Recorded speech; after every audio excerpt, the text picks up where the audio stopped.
उन आदिवासियों का ये मानना था कि 100 मील के अंदर एक क्रिएचर रहता है जिसे वो बिग मैन कहा करते थे और वो इंसानों के साथ बिल्कुल भी फ्रेंडली नहीं है, यानी कि वो बिग मैन आज भी कई 100 सालों से जिंदा है और वही लोगों को जंगल से गायब करता है। इसके बाद ये दोनों के दोनों एलाई के टेंट में वापस आ जाते हैं, लेकिन देखते हैं कि वहाँ पर सारा सामान बिखरा हुआ है, किसी ने उनके टेंट को पूरी तरह से बर्बाद कर दिया है। ये समझ जाते हैं कि ये बिग मैन का काम है और तभी इन्हें बिग मैन की आवाज आती है और ये उस आवाज की तरफ बढ़ चलते हैं और जब ये उस आवाज वाली जगह के आसपास पहुंचते हैं तभी टाइलर एक गड्ढे में फंस जाता है और ये देखते हैं कि आसपास यहाँ पर बहुत सारी हड्डियां यानी कि कंकाल है, जिससे इन्हें समझ में आ जाता है कि बिग मैन जिन भी इंसानों और जानवरों को पकड़ता है उन्हें मारने के लिए वो इसी जगह पर लाता है।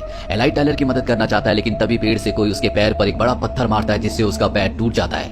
टाइलर ये देखकर पेड़ की तरफ गोलियां चलाता है और एलाई को कंधे पर उठाकर इस जगह से सुरक्षित निकल जाता है। वो एलाई को एक पेड़ के नीचे लिटाता है। वो जानता है कि उसके पैर की हड्डी टूट चुकी है, इसीलिए उसे फर्स्ट एड देना बहुत जरूरी है, लेकिन उसके पास मेडिकल का सामान नहीं होता। वो एलाई को बताता है कि जिस जगह पर तुम्हारे पैर पर पत्थर मारा गया था तो वहां पर मैंने अपना बैग भी देखा था।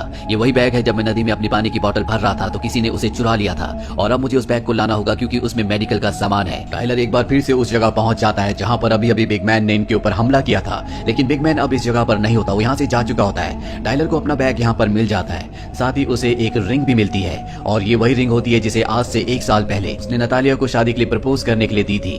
ये रिंग देखकर उसके अंदर गुस्सा और दर्द दोनों भर जाते हैं और वो तय करता है कि वो बिग मैन को किसी भी कीमत पर मार डालेगा। वो वापस एलाई के पास आता और उसके पैर की मरहम पट्टी करके उसे सहारा देकर धीरे धीरे बिग मैन के इलाके से दूर ले जाता है। ये दोनों के दोनों नदी के किनारे रुकते हैं और अब रात हो जाती है। बिग मैन इन पर हमला ना करे इसीलिए अपने चारों तरफ आग जला देते हैं, लेकिन बिग मैन एक बार फिर से इनके ऊपर हमला करने के लिए आता है। एलाई टॉर्च जलाता है और टाइलर उस तरफ गोलियां चलाता है, इसीलिए बिग मैन यहाँ से चला जाता है। अब सुबह हो जाती है, लेकिन ये दोनों यहाँ पर फंस चुके हैं। एलाई के पैर की हड्डी टूटी हुई है, इसीलिए वो इस जगह से नहीं जा सकता। इन्हें कुछ दिन यहीं पर रुकना होगा।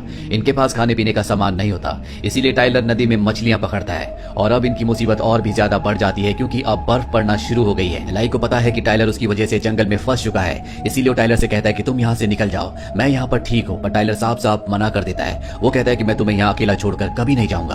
अब रात हो जाती है और आज एलाई कहता है कि रात को मैं पहरा दूंगा, तुम सो जाओ। और जब वो रात को सो जाता है तो एलाई चुपके से यहाँ से निकल जाता है ताकि टाइलर सुरक्षित जंगल से निकल जाए। अगली सुबह टाइलर की आंख खुलती तो देखता है कि एलाई आसपास नहीं है। वो जंगल में उसे ढूंढना शुरू कर देता है और तभी उसे एलाई की चीख की आवाज आती है। वो उस आवाज की तरफ भागता हुआ जाता है और देखता है कि बिग मैन ने एलाई को मार दिया है। अब बिग मैन उसे भी देख लेता है, इसीलिए उस पर हमला करके उसे जख्मी कर देता है। पर तभी टाइलर अपनी गन निकालकर उस पर गोलियां चलाता है। गोलियों के डर से एक बार फिर से बिग मैन यहाँ से भाग जाता है और अब टाइलर फैसला कर लेता है कि वो बिग मैन को किसी भी कीमत पर जिंदा नहीं छोड़ेगा, इसीलिए वो बहुत सारे हथियार तैयार करता है और उस जगह पहुंच जाता है जहां पर एलाई की गाड़ी होती है। वो गाड़ी के आसपास बिग मैन को मारने के लिए पकड़ने के लिए ट्रैप बिछा देता है और एक लकड़ी को गाड़ी के हॉर्न में फंसा देता है, जिससे लगातार गाड़ी का हॉर्न बजना शुरू हो जाता है। बिग मैन हॉर्न की आवाज सुनकर इस जगह पर आ जाता है और वो उस जगह नहीं जाता जहां पर उसने ट्रैप बिछाया था। वो टाइलर के ऊपर हमला कर देता है। टाइलर एक एक्स से उस पर हमला करने की कोशिश करता है, लेकिन वो उसे मारकर जमीन पर गिरा देता है। इससे पहले कि वो टाइलर को मारता, टाइलर को बिग मैन पर हमला करने का मौका मिल जाता है। उसने दरअसल चारों तरफ बर्फ में पेट्रोल गिरा दिया था और टाइलर उस पेट्रोल पर गोली चलाता है, जिससे यहाँ पर आग लग जाती है। साथ ही यहाँ पर एक सिलेंडर भी होता है, वो उस पर भी गोली चलाकर उसे ब्लास्ट कर देता है और अब बिग मैन वो बीच जलना शुरू हो जाता है, जिसके बाद वो उसी हालत में जंगल की तरफ भागता है। वहीं हमें जंगल के बीचों बीच सड़क पर एक गाड़ी को आते हुए दिखाया जाता है और जो इस गाड़ी को चला रहा होता है उसकी नजर टाइलर पर पड़ती है, जो बुरी तरह से जख्मी होता है,